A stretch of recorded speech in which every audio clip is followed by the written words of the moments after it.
Now we will start the next phase of a compiler, that is a synthesis phase. In this lecture, we are going to learn these two topics. What is an intermediate code, and second one, types of intermediate code. Before that, we will see what is the learning objective from this lecture. By end of the lectures, you will get an idea that how the intermediate code is useful between the analysis phase and synthesis phase. Now we will see what is an intermediate code generator. If we generate machine code directly from source code, then for n target machine we will have n optimizers and n code generators. But if we will have a machine independent intermediate code, we will be having only one optimizer. So intermediate code can be either language specific or language independent. Now let's look how many types of intermediate code can be. It can be a abstract syntax tree through which you can represent the intermediate code, police notation, and third one is tree address code. Now the first way of representing intermediate code is abstract syntax tree. An abstract syntax tree is a tree that represents the abstract syntactic structure of a language construct, where each interior node and the root node represents an operator and the children of a node represents the operand of that operator. Let's look this example. We have x1 star minus b plus c. So here we have three operators: multiplication, minus, and plus. If we can scan from left to right, we know that the multiplication is having the higher priority than the minus operator. So if we start from the root, we have a multiplication at the topmost, then its left child is x1, right child is a minus operator, and that its minus operator will again have a plus, which is its child, and this plus operator which having the two children, which is a b and c. Now if you can see from bottom to top, we know that whenever we can design a syntax tree, the interpretation of the syntax tree would be that the operator which comes at the leaf level would be having the higher priority or getting produced first than the operator which is on the top. So you can scan from left to right, or you can interpret from bottom to top as well.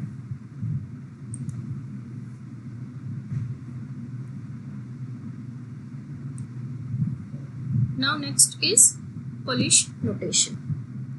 Polish notation is a notation form for expressing arithmetic, logic, and algebraic equation.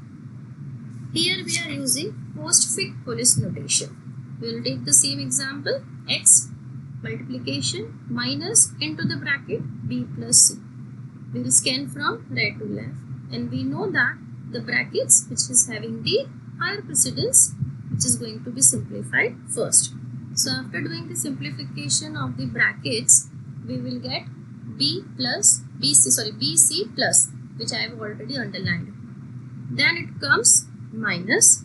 So after doing the simplification of minus bc plus, you will get bc plus minus, and the last will get the result, that is x bc plus minus followed by star. Now the third, and which is important one, that is a tree address code.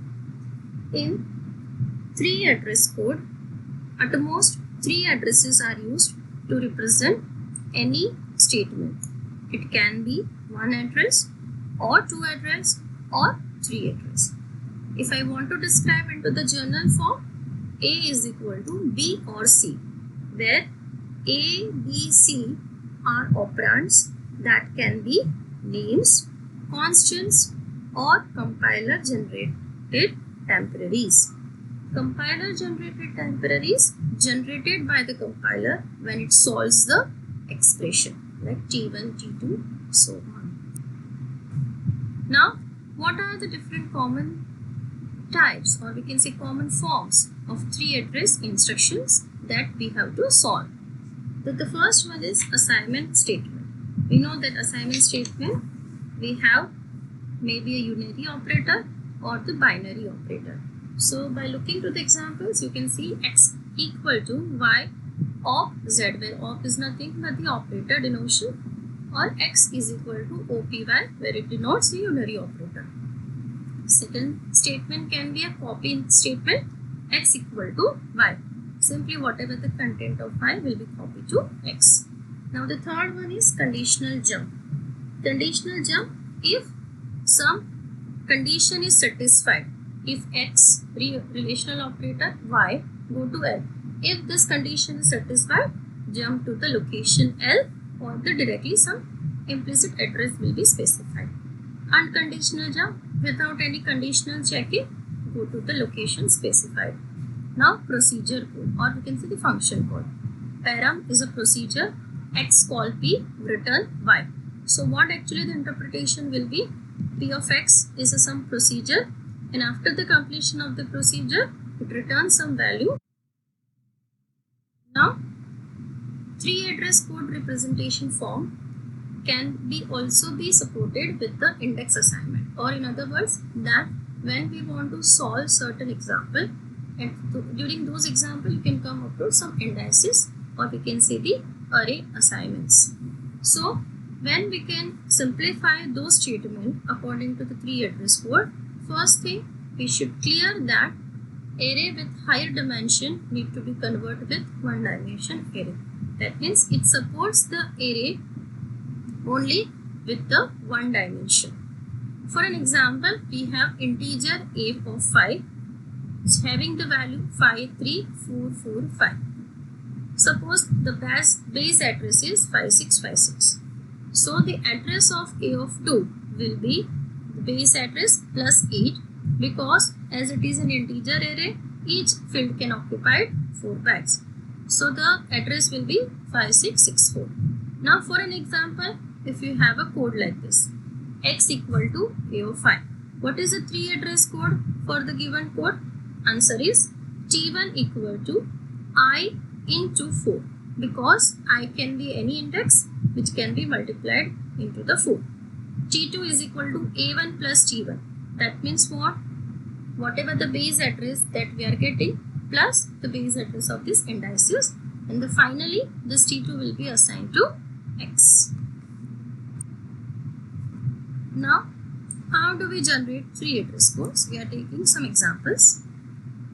First example is a is equal to b plus c plus d. Now here we are saying we have three operators is equal to and two plus operators. So how we are going to proceed? We have to first proceed from left to right, or we can start from the right hand side.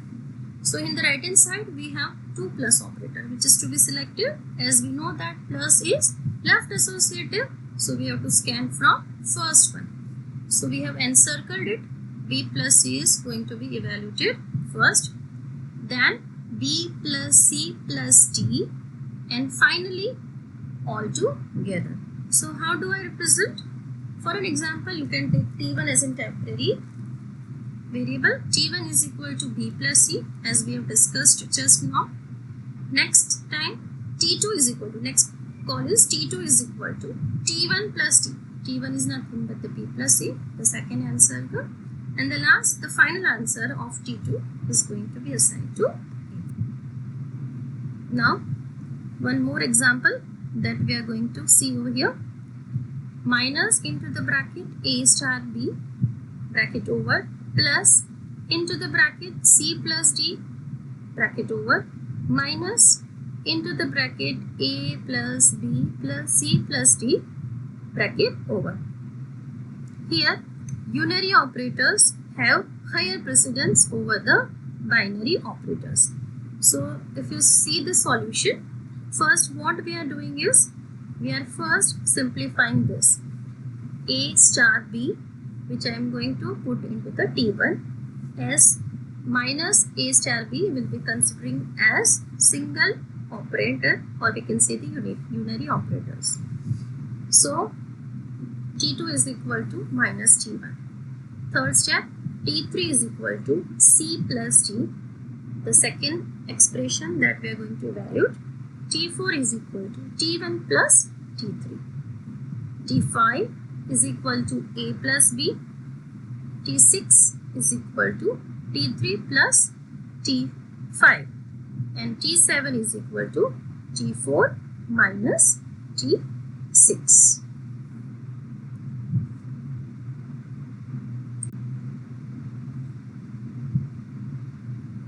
Now one more example. If we have condition if A less than B, then 1 else 0. So what is the solution? Whatever the numbers that has been returned into the brackets will be known as memory location. If A less than B, go to. Don't look at the 4. I'll explain you. Initially you have to keep blank. So first what we have to do is if A less than B. So the first condition, if the condition is true, then we have to do something. If the condition is not true, then in second statement what you have to write? T1 is equal to 0. If it is not true, then it is not going to be go over here. If it is 0, then what we have to do is we have to finish. So go to 5. 5 at 5th location, there is nothing, or we can assume that here some next line of program may comes. Now here, if this condition is true, so what we have written over here, go to 4. What is the fourth memory location? So shows that we have to assign 1 into the T1.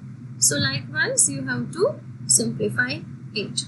Now one more example, generate 3 address code for if A less than B and C less than D. Here we have two condition and it is AND, so we have to, both of the condition has to be evaluated true. Then T is equal to 1, else T is equal to 0. Now how we will simplify it? Whenever you have a multiple condition checking, you have to remember you have to start with the first condition. So if A less than B, go to, don't fill anything into the bracket. If it is no true, then we have to check for next condition where I am supposed to write.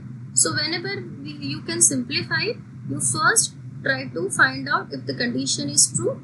You have to put that bracket into the empty close, and then you can work out on the next line which is not going to be evaluated true for the given condition. Likewise you have to work out it. So if it is not true, then go to somewhere else, but right now I don't know anything about the location. You can keep it blank.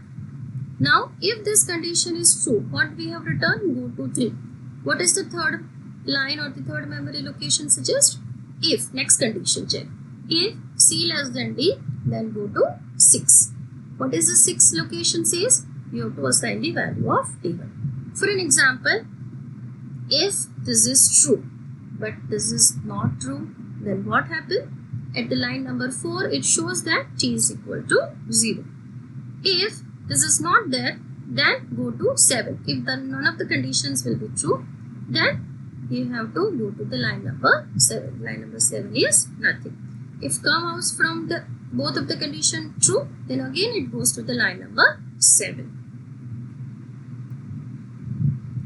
Thank you students for kind attention.